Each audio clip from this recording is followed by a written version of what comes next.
ستاسو ډېره مننه چې تاسو مونږ له راغئ او مونږ دلته د پیرپی شتاب کې دا دوکان کلاو کړی دی د پیو زه خپله ګوجر یم مال ساتلو والی یم میخې ساتم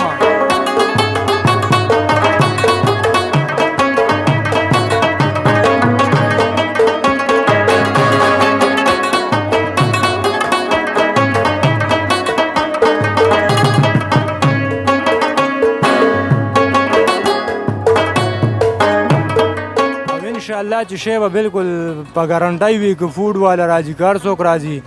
چې شي کې چا څه مسله راوښکه هر قسمه تاوان